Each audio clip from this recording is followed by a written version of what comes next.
Hey guys, it's Friday, so that means it's time for Fun Fact Fridays, so let's fire it up.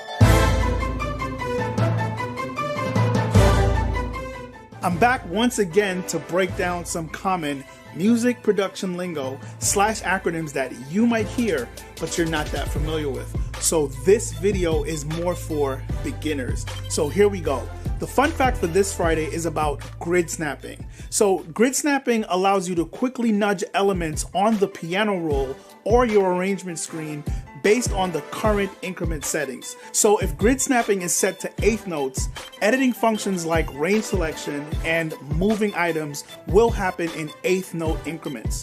Understanding your grid snapping settings will make things easier when editing and also keep things a bit neater. So basically that's what grid snapping is.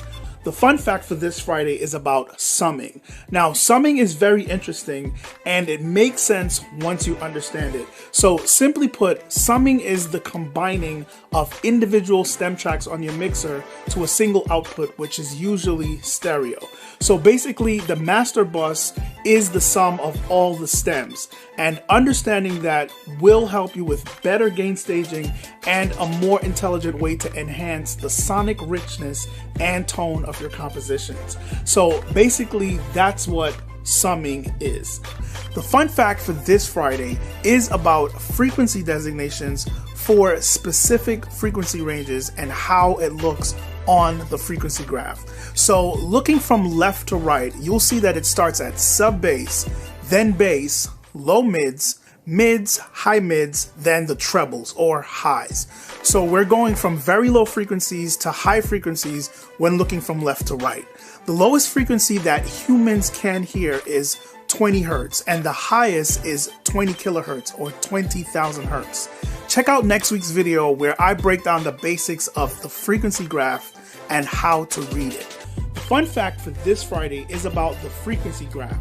Now, last week I talked about common frequency designations, which is specific frequency ranges like low, highs, and mids. So today I'm going to go over the basics of the frequency graph and a basic approach when EQing. Now, when you look at an EQ graph, reading it vertically, you see decibels. At the bottom is the lowest value, and at the top is the highest value. These decibel values represents how loud something is on the graph. So the bigger the number, the louder it is. Now, horizontally, we're looking at the frequency range. So starting on the left is the lowest at 20 hertz, which is where the bass frequencies live. And all the way to the right is the high frequency, with the highest being 20 kilohertz or 20,000 hertz. So the basic approach when EQing is you usually need to reduce or increase the volume of a certain frequency range. So you'll search vertically to find the range, then push up to increase the volume of that frequency range, or pull down to reduce the volume of that frequency range. So that's the basics of the EQ graph. The fun fact for this Friday is about faders. Now, this isn't very complicated because most people deal with some form of faders in their everyday lives, so it's very easy to explain. Now, the fader on the mixer controls the volume of the signal that's going to a specific channel. Faders are usually adjusted vertically by pulling down to reduce volume and pushing up to increase volume. Now, if it's horizontal, meaning you have to adjust it moving left and right, it's not a fader. Technically, it's a slider.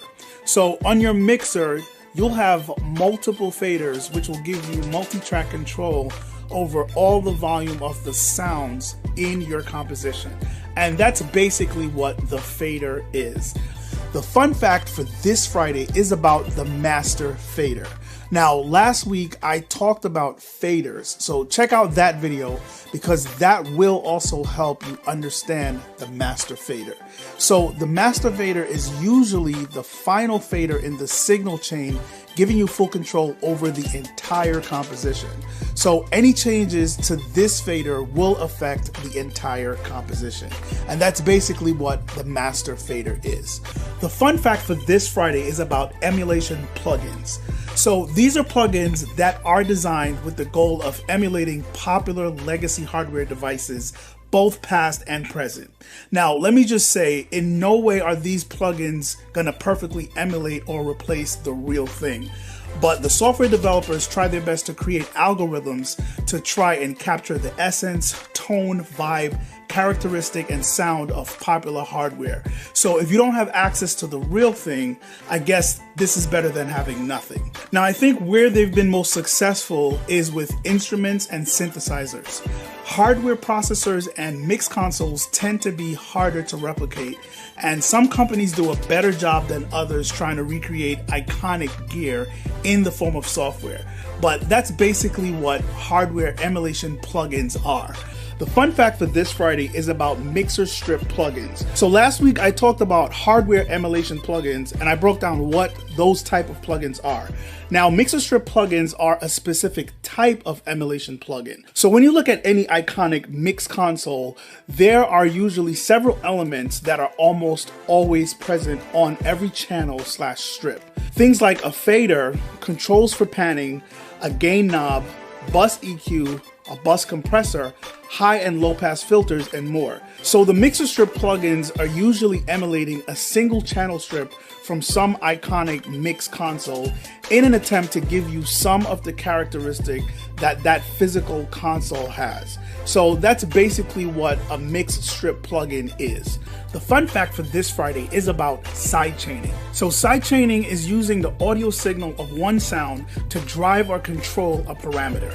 Now, this is done most times to create a symbiotic relationship between the sound that's driving the parameter and the sound being affected by the parameter change. So you're basically creating a contingency that says when and only when this one thing happens, I want this other thing to happen.